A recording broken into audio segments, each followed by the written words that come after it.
যারা যুক্ত আছেন সবাইকে অসংখ্য অসংখ্য ধন্যবাদ। বিপিএল এর সকল ম্যাচ আপনারা আমাদের চ্যানেল থেকে লাইভ উপভোগ করতে চাইলে অবশ্যই চ্যানেলটা সাবস্ক্রাইব করে পাঁচ থাকা বেল বাটনটা ক্লিক করে অন করে রাখবেন, যাতে বিপিএল এর সকল ম্যাচ আপনারা আমাদের চ্যানেল থেকে একসাথে উপভোগ করতে পারেন। বিপিএল এর 11 নম্বর ম্যাচে মাঠে নামতে যাচ্ছে রংপুর রাইডার্স এবং ঢাকা ক্যাপিটালস। এই দুইটা দলের মধ্যে বিদেশিদের কারা কারা নতুন করে এসেছে এবং কারা কারা একাদশে থাকতে পারে, ম্যাচটা কারা জয়লাভ করতে পারে, পয়েন্টস টেবিলে আপনার এই মুহূর্তে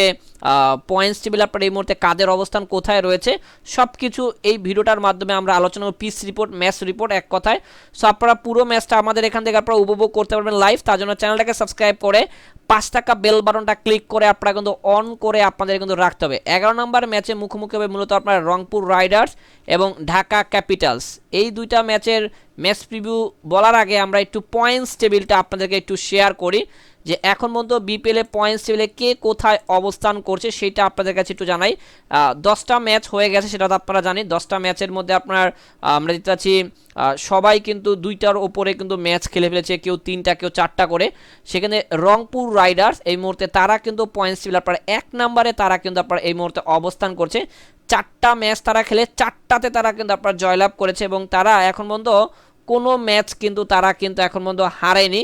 তাদের নেট রান রেট আপনার 1.73 করে রয়েছে। 2 নম্বরে রয়েছে আপনার খুলনা টাইগার্স, তারা 2 ম্যাচে 2টাতেই তারা জয়লাভ করেছে এবং তাদের পয়েন্ট হলো আপনার এই মুহূর্তে 4 পয়েন্ট। তাদের নেট রান রেট আপনার এই মুহূর্তে 1.43 ঘরে রয়েছে। খুলনা আর রংপুর এই দুইটা দলই এখন পর্যন্ত বিপিএলে এবারের বিপিএলে কোনো হার দেখেনি।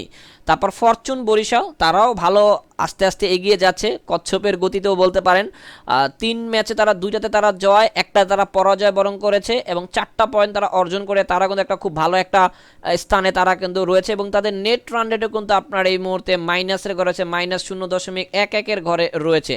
4 নাম্বার রয়েছেন আপনার চট্টগ্রাম চ্যালেঞ্জার্স, সাকিবের দল বলতেও পারেন অনেকে, কিন্তু সাকিব এই বিপিএলটা তার খেলা হচ্ছে না চট্টগ্রামে। যদি খেলতো দলটা আরও একটু স্ট্রং হতো, অবশ্যই মঈন আলী আসলে আরও স্ট্রং হতো। যাই হোক, 2 ম্যাচে তারা একটাতে তারা জয়লাভ করেছে, একটা তারা হেরেছে এবং 2টা পয়েন্ট তারা অর্জন করে তারা এই মুহূর্তে অবস্থান করছে পয়েন্টস টেবিল আপনার 4 নাম্বারে। তাদের নেট রান রেট আপনার এই মুহূর্তে 1.70 ঘরে রয়েছে। আমি আবারও বলছি, বিপিএলের সকল ম্যাচ আপনারা আমাদের এখান থেকে লাইভ উপভোগ করতে চাইলে অবশ্যই চ্যানেলটাকে সাবস্ক্রাইব করে পাঁচ টাকা বেল বাটনটা ক্লিক করে অন করে রাখার জন্য সবাইকে অনুরোধ করে দেন রিকোয়েস্ট করে বলছি, সবাই একসাথে চ্যানেলটাকে এখনই সাবস্ক্রাইব করেন। পুরো ম্যাচটা আপনারা আমাদের এখান থেকে উপভোগ করতে পারবেন এবং 5টা লাইক চেয়েছিলাম, সেখানে মাত্র আপনারা 3 জন ব্যক্তি লাইক করলেন, এটা খুবই দুঃখজনক বিষয়। তো যারা এখনও লাইকগুলো করেননি একটু কষ্ট করে লাইকগুলো করেন। তারপর 5 নাম্বার রয়েছে আপনার রাজশাহীর অবস্থা খুবই খারাপ বলতে পারি আমরা, কারণ 4 ম্যাচের মধ্যে মাত্র একটা ম্যাচ তারা জয়লাভ করেছে, 3টা ম্যাচ তারা হেরেছে, 2টা পয়েন্ট তারা অর্জন করে তারা পয়েন্টস টেবিল আপনার এই মুহূর্তে রয়েছে আপনার 5 নম্বরে। তাদের নেট রান রেট আপনার -1.65 করে। রাজশাহীর দলটা কিন্তু ভালো ভাই, কিছু ভালো ভালো দেশি বিদেশি প্লেয়ার রয়েছে, তার মধ্যে তাসকিন আহমেদের কথা বলতে পারি আমরা, আনামূলক বিজয় তিনি ফর্মে রয়েছেন, কিন্তু ভাই আপনার তাদের গেম প্ল্যানটা না হচ্ছে না, এক কথা বলতে পারেন কোথায় না তাদের গেম প্ল্যান একটা ঘাটতি রয়েছে। প্রত্যেকটা ম্যাচ ভালো করছেন, কিন্তু আমার মনে হচ্ছে ক্যাপ্টেনের একটু গেম প্ল্যানটা চেঞ্জ করতে হবে, টিম ম্যানেজমেন্ট যিনি রয়েছে, কোচ যিনি রয়েছেন, তাহলে মনে হয় রেজাল্টটা তাদের ফরে আসতে পারে। রাজশাহীর সিলেট স্ট্রাইকার 2 ম্যাচ খেলে 2টাই তারা হেরেছে। তাদের যে বিগ ম্যান আপনার রাকিব কর্নওয়েল, এখন মধ্যে তিনি একটা ম্যাচও আপনার খেলতে পারেননি, অসুস্থতার কারণে অবশ্যই তিনি আপনার বিপিএল খেলতে এসেছেন ওয়েস্ট ইন্ডিজ থেকে, কিন্তু তাকে এখন মধ্যে খেলানো হয়নি। সিলেটে একটা তারা হেরেছে এবং ঢাকাতে তারা একটাতে হেরেছে। সিলেট পর্বে তারা কিন্তু অনেকগুলো ম্যাচ খেলবে, সেখানে দেখা যায় তারা আরও 2-3টা ম্যাচ যদি খেলে জয়লাভ করতে পারে তাহলে ভালো। এবং তারা কিন্তু রংপুরের সাথে 200 রানের ওপরে করেও তারা কিন্তু ম্যাচ হেরেছে। এখানেও তাদের আমি মনে করি কোথাও কোনো ঘাটতি রয়েছে, প্লেয়ার যে নাই বা প্লেয়াররা খেলতে পারতেছে না এরকম বলা যাবে না সিলেটের ক্ষেত্র। সবাইকে বলছি আবারও চ্যানেলটাকে সাবস্ক্রাইব করে 5 টাকা বেল বাটনটা ক্লিক করে অন করে রাখার জন্য, যারা চ্যানেলটা সাবস্ক্রাইব করেন সবাই একসাথে চ্যানেলটা সাবস্ক্রাইব করে 5 টাকা বেল বাটনটা ক্লিক করে অন করে, যাতে বিপিএলের সকল ম্যাচ আপনারা আমাদের এখান থেকে লাইভ দেখতে পারেন। 4টা মাত্র সাবস্ক্রাইব চেয়েছিলাম, সেখানে মাত্র 2 জন ব্যক্তি সাবস্ক্রাইব করেন, এখনও 2টা সাবস্ক্রাইব কিন্তু আমাদের কাছ থেকে আপনাদের কাছ থেকে আমরা পাওনা রয়েছি। চাইলেই আপনারা একটু কষ্ট করে সবাইকে বলছি একসাথে হিট করতে পারেন। পয়েন্টস টেবিলের একদম আমরা যদি দেখি এই মুহূর্তে তলানিতে রয়েছে আপনার ঢাকা ক্যাপিটালস। 3 ম্যাচে 3টাতে তারা হেরেছে এখন পর্যন্ত কোনো জয়ের দেখা পায় না, একমাত্র দুইটা দল, তার হলো আপনার সিলেট এবং ঢাকা, এই দুইটা দল এখন পর্যন্ত একটা ম্যাচও জয় পায়নি।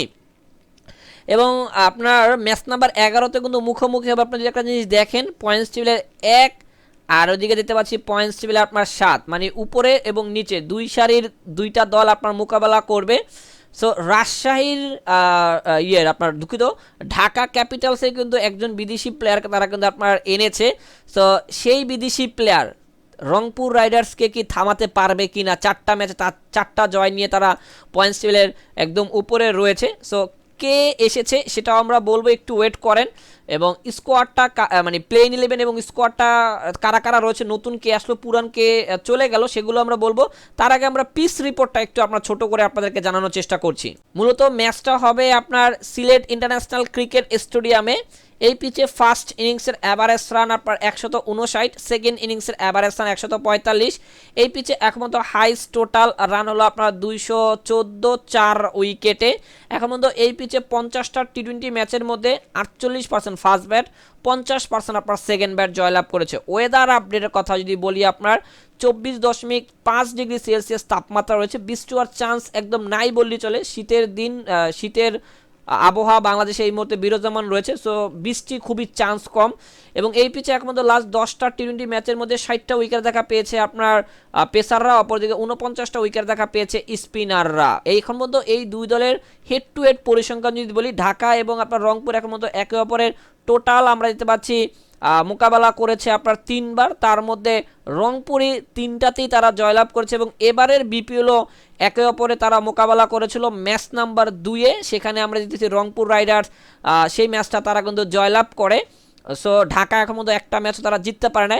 এবার আমরা বলবো যে আপনার কারা কারা আসলো দেশি বিদেশি এবং কারা কারা চলে গেল সেটাও আমরা বলবো। আমরা যদি এই মুহূর্তে রংপুর রাইডার্সের কথা বলি, রংপুর রাইডার্সের ভাই কোনো চমক নাই। রংপুর রাইডার্সের আপনার তাদের যারা ছিল তারাই আছে। আপনার অ্যালেক্স হেলস গত ম্যাচে 100 করলো। তারপর সৌম্য সরকার তার সুযোগ দিতেও পারে, কারণ তিনি অসুস্থ রয়েছেন, মনে হচ্ছে তাকে চট্টগ্রাম পর্ব থেকে আমরা তাকে নিয়মিত পাবো। তার হাতে যে সেলাই জন্য তিনি খেলতে পারছেন না। সো সৌম্য সরকারকে নিয়ে তারা এখনও দ্বিধাদ্বন্দ্বে রয়েছে। সো হাতে সেলাই বা ইনজুরির কারণে তিনি এই মুহূর্তে টিমের বাইরে রয়েছেন। খুশদিল শাহ পাকিস্তানের তিনি কিন্তু এখনও রয়েছেন, স্টিভেন টেইলর রয়েছেন, আজিজুল হাকিম তামিম ভাই তাকে আপনার নেওয়া হয়েছিল সৌম্য ব্যাকআপ হিসেবে, কিন্তু এই প্লেয়ারটা 3 ম্যাচে 3টে আপনার ডাক মেরেছেন এবং তিনি টিমের বাইরেই আছেন। শেখ মাহাদি দারুণ পারফরমেন্স করেছেন, অবশ্যই প্লেইং 11-এ তিনিও থাকবেন। নুরুল হাসান সোহান ক্যাপ্টেন, প্লেইং 11-এ তিনিও কিন্তু থাকবেন। নাহিদ রানা গত ম্যাচে আপনার তার একটা ব্যাট ডে গেছে, 4 ওভার বল করে 45 রান খরচা করেছেন। রকিবুল রয়েছেন আপনার, তারপর দিকে রকিবুল রয়েছেন, রেজাউল রহমান রাজা রয়েছেন, মানে এক কথায় ক্যাটিস ক্যাম্পার রয়েছেন। এক কথায় আমরা বলতে পারি আপনার মোহাম্মদ সাইফুদ্দিন তিনিও রয়েছেন, আরও একজন অলরাউন্ডার। সো এক কথায় আমরা বলতে পারি রংপুর রাইডার্সে কোনো রকম চেঞ্জ নাই, তাদের যারা ছিল তারাই, এবং তাদের বেস্ট অফ প্লেইং 11ও মোটামুটি সেমই থাকবে। এবার আমরা ঢাকার কথা বলতে পারি। ঢাকা তারা একজন ইংলিশ হার্ডিডার ব্যাটারকে উড়িয়ে এনেছে আপনার রংপুরকে থামানোর জন্য। তিনি কে? অবশ্যই সবার মনে তিনি কে? তিনি বাই one and only Jason Roy. যদি ফর্মে থাকে এই ব্যাটার তাহলে তিনি আপনার উড়িয়ে দেবেন, এবং তিনি অলরেডি ঢাকায় চলে এসেছেন, মানে বাংলাদেশে আছেন, এবং তিনি এই ম্যাচে মানে আপনার এই 11 নম্বর ম্যাচে তিনি আপনার খেলবেন, একাদশে থাকবেন আমরা নিশ্চিতভাবে আমরা বলতে পারি। সো ঢাকার স্কোয়াডটা যদি আমরা দেখি, আপনার মুমিন শাহরিয়ার রয়েছেন, তারপর ওদিকে আপনার শাহাদ হোসেন দীপু রয়েছেন, এবং আরও একজন দেশি প্লেয়ার তারা দলের সাথে অন্তর্ভুক্ত করেছেন, তার নাম হলো আপনার মোসাদ্দেক হোসেন সৈকতকে 3 ম্যাচ তারা হারার পরে তারা কিন্তু আপনার দলের সাথে অন্তর্ভুক্ত হচ্ছে। আমি আবারও বলছি, যারা চ্যানেলটা সাবস্ক্রাইব করেন এবং এই ম্যাচটা কারা জিততে পারে সেটা কিন্তু আমরা বলবো সবার শেষে। তার জন্য সবাইকে বলছি সাবস্ক্রাইবটা করে 5 টাকা বেল বাটনটা ক্লিক করে অন করে রাখার জন্য একটা অনুরোধ করে দেন রিকোয়েস্ট করে বলছি, যারা অলরেডি করে রেখেছেন তাদেরকে সবাইকে অসংখ্য ধন্যবাদ জানাচ্ছি। এবং আমরা দেখতে পাচ্ছি আপনার সাব্বির রহমান, তিনি আপনার অনেকে বলছে যে সাব্বির রহমানকে নিচ্ছে না কেন ভাই? সাব্বির রহমানকে না নেওয়ার কারণ রয়েছে, কারণটা আমি বলছি। সাব্বির রহমান তিনি আপনার নীতিমালা ভঙ্গ করেছেন। নীতিমালা বলতে আপনার টিমের একটা নীতিমালা রয়েছে, সেটা তিনি অমান্য করার জন্য আইন তাকে আপনার পানিশমেন্ট দেওয়া হয়েছে। প্রথম 2-3টা ম্যাচে তাকে আপনার নেওয়া হয় নাই। সো এই কারণে আপনার তাকে কিন্তু আপনার এখন পর্যন্ত আমরা পাইনি। এবং আমরা যতটুকু জানতে পেরেছি তিনি এই যে 11 নম্বর ম্যাচ হচ্ছে এই 11 নম্বর ম্যাচে তিনি খেলবেন, মানে ঢাকার আমরা বলতে পারি 3 থেকে 2 থেকে 3টা পরিবর্তন ঢাকার প্লেইং 11 আমরা পাবো। তানজিম হাসান সাকিব রয়েছেন, তিসারা পেররা তিনি তো ক্যাপ্টেন থাকবেন, লিটন কুমার দাস তিনি এই ম্যাচও থাকবেন, জনসন চার্লস এখনও তিনি আসেননি, আকিব আবু জাহেদ তিনি ড্রপ করতে পারেন, আমির হামজা তিনি থাকবেন, মেহেদি হাসান রানা রয়েছেন, মুকিদুল ইসলাম মুগ্ধ রয়েছেন, মুস্তাফিজুর রহমানও রয়েছেন আপনার, তারপর এদিকে আসিফ হাসানকে দিতে পাচ্ছি, জহুর খান তিনি এখনও আসেননি, আসলে দলটা স্ট্রং হয়ে যাওয়ার কথা রয়েছে। সো মোটামুটি শাহাদ হোসেন দীপু একটা ম্যাচে 50 করেছেন কিন্তু মোটামুটি পারফরমেন্স করছেন। মুমিন শারিয়ারকে আমি মনে করি একটা সুযোগ দেওয়া দরকার, মানে 3টা চেঞ্জের কথা যদি আমরা মোসাদ্দেক হোসেন সৈকত, জেসন রয়, আপনার সাব্বির রহমান এরা খেলবে, আপনার নিশ্চিত থাকতে পারেন।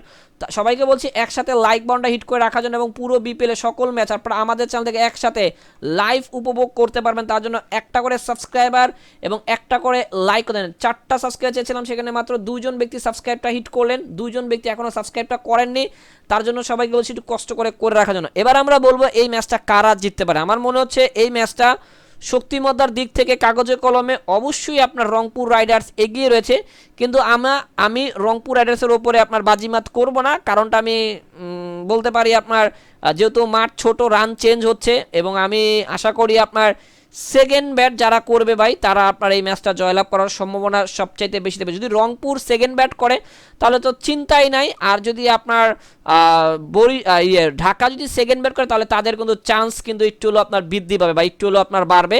সো ঢাকাকে যতই আপনার দুর্বল মনে করেন, ঢাকা যদি আপনার সেকেন্ড ব্যাট করে তাদের চান্স কিন্তু আপনার পার্সেন্টেজ কিন্তু তখন কিন্তু আপনার বাড়বে। সো আমার ধারণা আমি কিন্তু আপনাদের কাছে অলরেডি শেয়ার করলাম, এবং আপনাদের ধারণা কি এই ম্যাচটা কারা জিততে পারে, কি হতে পারে ম্যাচের পরিস্থিতি, আপনারা অবশ্যই কমেন্ট করতে থাকুন, আমরা কমেন্টগুলো নিব। সবাই আমাদের সাথে থাকুন, পুরো ম্যাচটা এনজয় করুন, অবশ্যই সবাই একটা করে লাইক করবেন।